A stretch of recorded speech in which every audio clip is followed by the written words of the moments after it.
पहले इस क्लिप पर बात कर लेते हैं। देखिए, पहली बात तो जितना हिंदू वो लोग हैं उतना हिंदू मैं भी हूँ, और मुझे अपने हिंदू होने के लिए किसी और के प्रमाण की ज़रूरत नहीं है।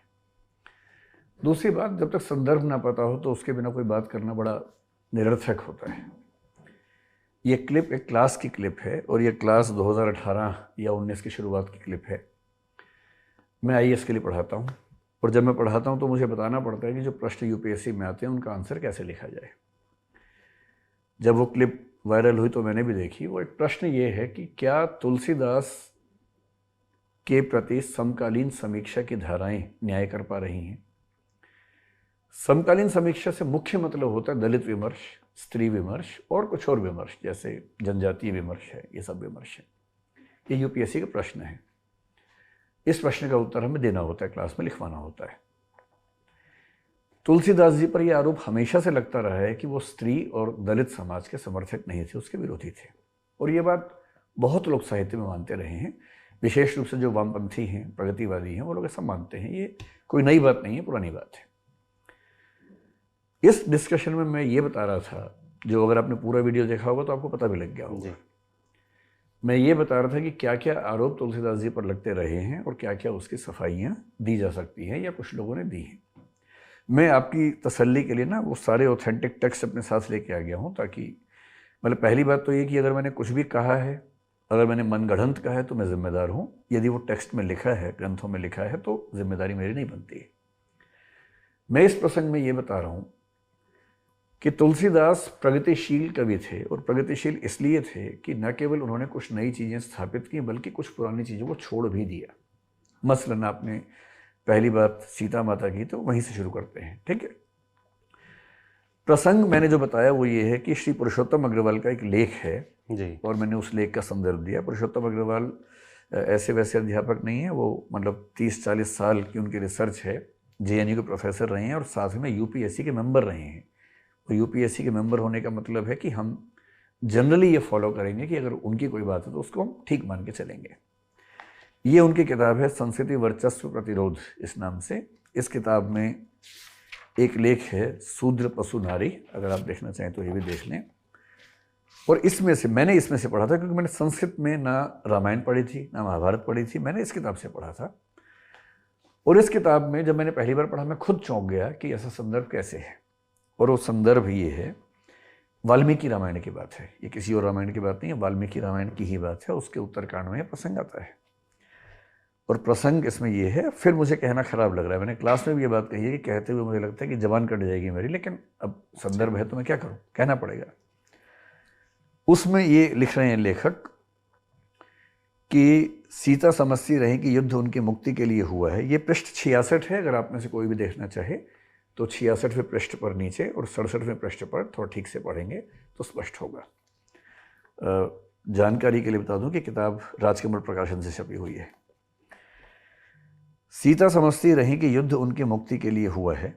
राम इस खुशफहमी की कोई गुंजाइश नहीं छोड़ते।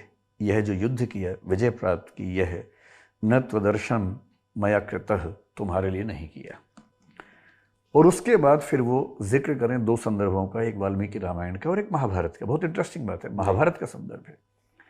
वाल्मीकि रामायण में 6/115 और उसमें 19 से 21वें श्लोक तक जो 3 श्लोक हैं उसमें लिखा है, क्या कोई अच्छे वंश में जन्मा तेजस्वी पुरुष ऐसी नारी को जो दूसरे घर में रहकर आई हो, मैत्री के लोभ में पुनर्वार ग्रहण करेगा। और आगे कुछ कठोर बातें, जिसके बाद अंत में ये कि मैंने तुम्हारा उद्धार किया है, मेरा उद्देश्य सिद्ध हो गया, अब मेरी कोई आसक्ति नहीं, तुम्हारी जहाँ इच्छा हो चली जाओ। ये वाल्मीकि रामायण का प्रसंग है। मैं वाल्मीकि रामायण भी साथ में लाया हूँ, आप चाहे तो उसमें भी देख सकते हैं। तो सर आज पूरी सब किताबें लेकर आए हैं ताकि कोई ये ना कह सके कहाँ से बोल रहे हैं। मैं बिना प्रमाणों की बात करने से बहुत बचता हूँ, संदर्भों के साथ बात करता हूँ। मैंने ट्विटर पे कम समय गुजारा है, अध्ययन में ज़्यादा गुजारा है, मैं उसी में ज़्यादा अच्छा महसूस करता हूँ। उसके एकदम बाद वो क्या कह रहे हैं, महाभारत के रामोपाख्यान में राम का कथन और भी हृदय विदारक है। अब ये महाभारत में देखिए, ये महाभारत लेके आया हूँ, और ये महाभारत भी गीता प्रेस की है, जिसको ट्विटर वाले लोग सबसे ज़्यादा प्रामाणिक मानते हैं। वही ये गीता प्रेस गोरखपुर की महाभारत द्वितीय खंड है। इस द्वितीय खंड में एकदम लेटेस्ट, मैंने आज ही ये बुक नहीं खरीदवाई है जानबूझ के। इसमें पृष्ठ संख्या 918 और 919, ये 2 पेज हैं, 918 919। जिसको भी देखना हो इसमें जाके देखें। और ये 291वां अध्याय है, और ये अध्याय इसमें मार्कंडेय कह रहे हैं, मार्कंडेय उवाच से यहाँ से शुरू होता है, और इसका जो श्लोक नंबर 13 है, सुवृताम सुवृताम वाप्यहम त्वामद्य मैथिली नोत्सहे परिभोगाय श्वावलीढ़ हविर्यथा सॉरी। अब इतना खराब है कि मुझे बोलते हुए फिर उतना ही खराब लग रहा है। मिथिलेश नंदिनी, तुम्हारा आचार विचार शुद्ध रह गया हो अथवा अशुद्ध, अब मैं तुम्हें अपने उपयोग में नहीं ला सकता, ठीक उसी तरह जैसे वही बात की जो कुत्ते के चाटे हुए भविष्य को कोई भी ग्रहण नहीं करता। यही बात पुरुषोत्तम जी ने अपने लेख में लिखी थी, इसको कोट करते हुए। अब सवाल है कि हम क्या करें। यूपीएससी में प्रश्न ऐसे पूछे जाएंगे कि स्त्री विमर्श के परिप्रेक्ष्य में तुलसीदास का मूल्यांकन करें, दलित विमर्श के परिप्रेक्ष्य में मूल्यांकन करें। स्त्री विमर्श की बात करते ही इसको कोट किया जाता है कि ऐसा रामायण में था, और महानता क्या है तुलसीदास की? तुलसीदास जी ने रामायण के उन प्रसंगों को छोड़ दिया जो रामायण में थे और ठीक नहीं थे।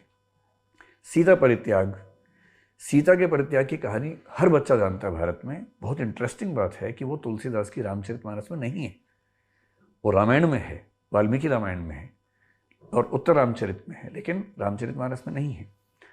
इससे तुलसीदास इस मामले में प्रगतिशील साबित होते हैं, और ये कथन महाभारत का कथन है जिसमें इस संबंध का जिक्र किया गया है। और मेरे इस वीडियो के क्लिप में आपने देखा भी होगा, मैंने जिक्र किया है कि शायद पुरुषोत्तम अग्रवाल जी ने किसी पुस्तक में इसका कोटेशन दिया है। वो ये पुस्तक आपके सामने मैं लेके आया हूँ, आपको संदर्भ देखना हो तो देख सकते हैं। ये एक डिबेट हुई, मेरे ख्याल से पहली डिबेट आप इसी की बात करना चाह रहे थे, है ना?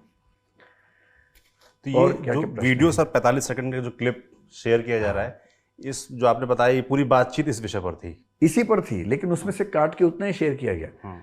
उस पूरी बातचीत के अंत में मैं ये कह रहा हूँ कि तुलसीदास प्रगतिशील क्यों हैं? क्योंकि तुलसीदास ने ऐसे संदर्भों को छोड़ दिए रामचरितमानस में जो परंपरा से चले आ रहे थे कि हे सीते, अगर तुम्हें लगता है कि युद्ध मैंने तुम्हारे लड़ा है तो तुम्हारी गलतफहमी है। युद्ध तुम्हारे लिए नहीं लड़ा है, युद्ध अपने कुल के सम्मान के लिए लड़ा है।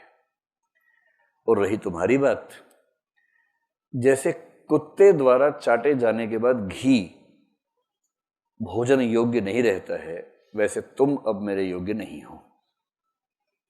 संस्कृत के एक ग्रंथ में राम के मुंह से ये कहलवाया गया है। ये राम नहीं कह रहे, लेखक कह रहे हैं।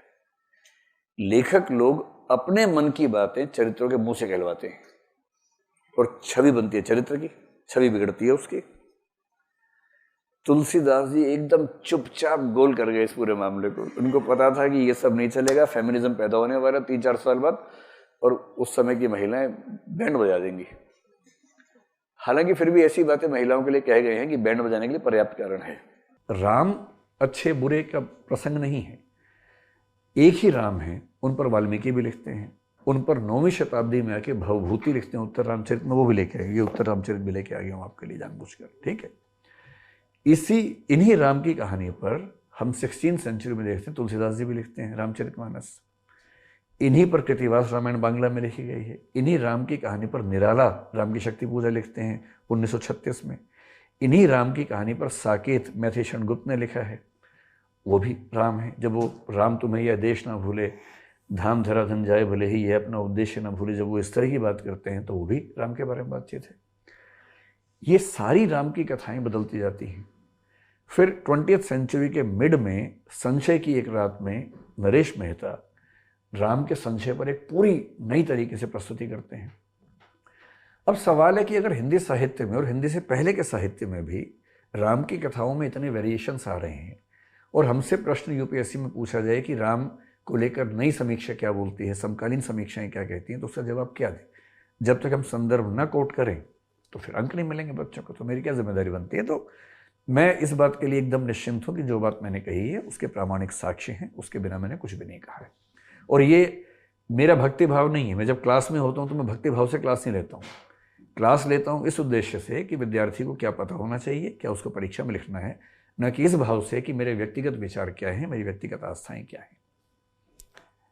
दूसरा जो वीडियो वायरल हो रहा है वो शंभूक वध को लेकर है जी, उस पर क्या कहेंगे आप? शंभूक का जो प्रसंग है ये बहुत ही विवादास्पद प्रसंग है हमारी रामकथा में। और मतलब अच्छा तो नहीं लगता है, मुझे भी नहीं अच्छा लगता है। मैं ईश्वर से प्रार्थना करता हूँ कि काश ये प्रसंग न होता, पर ये प्रसंग है तो मैं क्या करूँ उसमें। ये जो पुस्तक है इसका नाम आपने खूब सुना होगा, ये रामायण है।